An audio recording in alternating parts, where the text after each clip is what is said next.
Hello and welcome to Strategy Talk. Today we're reviewing Wardens and asking if they should be taken over Custodian Guards or Allarus. This video is structured to give an overview of Wardens, explain the alleged Warden Trap, and determine via some mathammer if it's real or not. If you want to skip ahead on this magical mystery tour, please use links in the description below. Don't forget, if you like what you see, subscribe and like the video. If you have feedback, want more reviews or have a question, then please let me know in the comments below. So without further ado, let us begin. Custodian Wardens are an elite's choice who have, compared to the basic Custodian Guard, an additional attack and extra point of leadership. They also have the special rule Bind Oaths, which is essentially 6+ Feel No Pain, which for the newer players, whenever a model loses a wound on a roll of a 6, damage is ignored. With a Guardian Spear they are 55 points per model, and with Castellan Axes they are 60 points per model. They do not have an inbuilt delivery system, but can use the stratagem like all Custodes can, from Golden Light they come. They only really have one highly situational Warden specific stratagem called Fortress of Willpower, which is when targeted by a psychic power, roll a 4+ to nullify it. And as they are Wardens, unlike basic Custodes, they get an extra +1. So what is the supposed Warden Trap? The Warden Trap is that you select Wardens over Custodian Guard with Storm Shields or Allarus.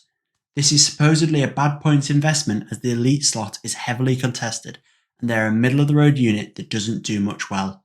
From a top level, Allarus are 15 points more per model, but appear more survivable due to an extra wound and a great defensive stratagem, Auramite and Adamantium, which allows you to effectively ignore AP-1 and AP-2 modifiers.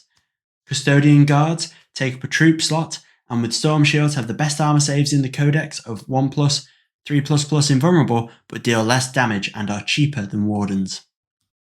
So, in order to test this hypothesis, which was the reason to produce this video due to a lack of evidenced arguments for and against, we are going to conduct some quick mathammer and evaluate their effective damage potential along with their survivability. To evaluate these units fairly, the standard unit sizes from competitive lists will be used, which is 5 models. As the stratagems they have access to are all the same, no stratagems will be considered in this analysis for damage. It's important to note that both weapons are AP-2, therefore the highest net save possible is either a 3+ armor save or 3++ invulnerable, which is the minimum modelling constraint. I have also split out failed saves and effective damage, as 1 wound models are seeing more and more play, so it is important to see the average minimum damage possible, then look at the effective damage on average. As the weapons are D3 damage, the average weapon damage selected is 2, which has been modelled. So starting with Custodian Guard, they have 15 base attacks hitting on 2s, which effectively means 13 hits. Against toughness 4 or lower, you are looking at between 4.3 and 13 effective damage, enough to wipe out most 5-man Primaris competitive squads. Against toughness 5, it is between 2.2 and 6.5 effective damage, so you kill a Custodian Guard a turn effectively. And if you decide to send your guard at a tank or a Primarch, which I really don't recommend, it's between 1.1 and 3.3 effective damage.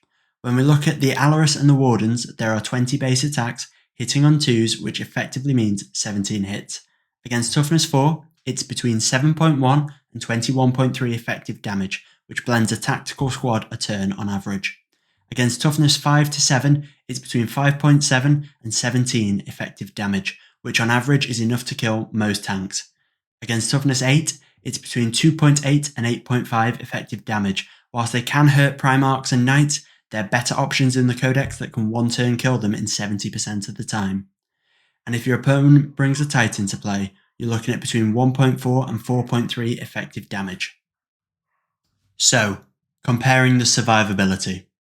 For this I've modelled as if 10 wounds are inflicted at varying AP, as there's a variety of damage values, only wounds allowed are considered. The next slide will contain some real scenarios using common competitive squads. However, it's important to evaluate the base survivability by who allows the least wounds. What these tables show is that against AP0 weaponry, Wardens are superior, with Binding Oath coming in clutch to only allow 0.3 wounds per 10 caused. Against AP-1 weaponry, that base 1+ save and Allarus with the stratagem are tied, only allowing 1.7 wounds per 10 caused. Against AP-2, Allarus with the stratagem are rocking a 2+. They are clearly superior, allowing only 1.7 wounds, whilst Wardens are allowing 4.2 per 10 caused. That's nearly 3 times more wounds, and that is currently the predominant AP in most tournament winning lists, so it's important to build around. And against AP-3 or more, Guard are superior, with their Storm Shields only allowing 3.3 wounds per 10 caused. What this shows in all negative AP situations is that Guard or Allarus are the more survivable options. In an AP0 meta, Wardens are highly durable, and this may be more prized throughout 9th edition as more Horde codexes are released. So taking that data and looking at some of the more competitive units available, let's see what that means. Looking at your standard squad of 10 Assault Terminators with Thunderhammers, they have 21 attacks at 4+, due to the Thunderhammer -1 to hit causing 11 wounds rounding up. As its Strength 8 wounding on 3s AP-2 results in 3 dead Wardens or 2 dead Guard or 0.75 of an Allarus with the strat activated. This shows that against this common Space Marine unit, Allarus are your best option. This also translates to other AP-2 high damage weaponry, as Wardens are particularly vulnerable. By the time the Binding Oaths kick in, on average, 5 will be dead. When considering low damage AP-2 weaponry, we can look at another common Space Marine unit, 10 Vanguard Veterans with a Lightning Claw and Storm Shield.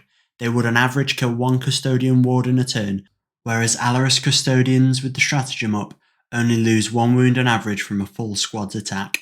Another common competitive unit that in a Custodes heavy meta is kitted out with AP-2 weapons are Harlequin troops. These troops are the backbone of the Harlequin armies in competitive events, either taken in squads of 5 or more commonly in multiple units of 10. When evaluating this, we see large number of attacks that cause 13.3 wounds on average, which translates to 2 dead Wardens a turn or half an Allarus. Once again, the Allarus are the optimal choice.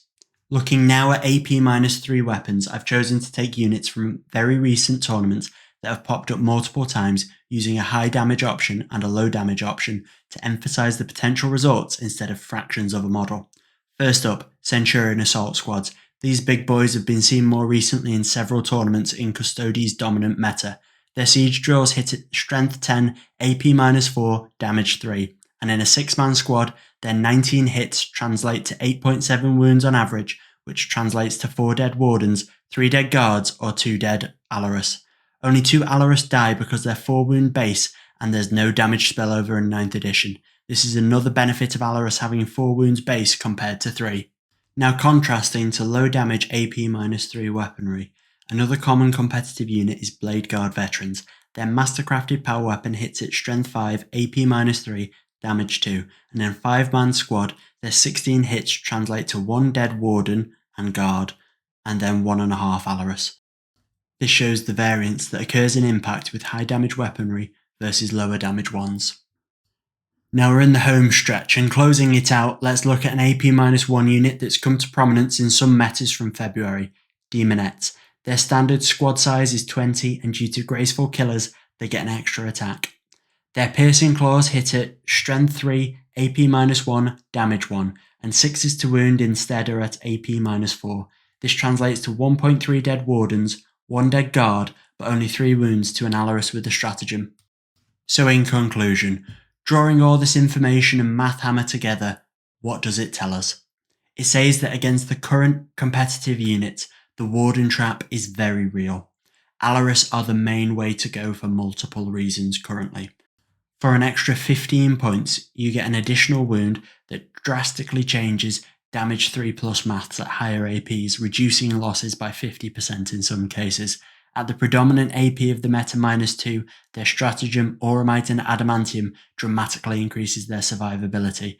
Along with their free delivery system via teleportation, they are not to be sniffed at. If we're looking to take and hold objectives, then we should look to the cheaper and more durable Custodian Guard with Storm Shields, as they are more efficient and survivable. But looking to the future, that's not to say that Wardens might not have a place when the meta changes as Horde codexes are refreshed through 9th edition. Despite their lack of a delivery system, against AP0 weaponry, they are the most survivable Custodes unit and have a damage output the same as Allarus. It's a shame that the unit is very cool, but the 6+ binding oaths doesn't do enough to justify their inclusion to forces at this point. Had it been 5+ or even 4+, it would be a very different and difficult decision. Thank you for watching. The next episode in the series will be Allarus vs Aquilans. Please don't forget to like, subscribe, and leave a comment below.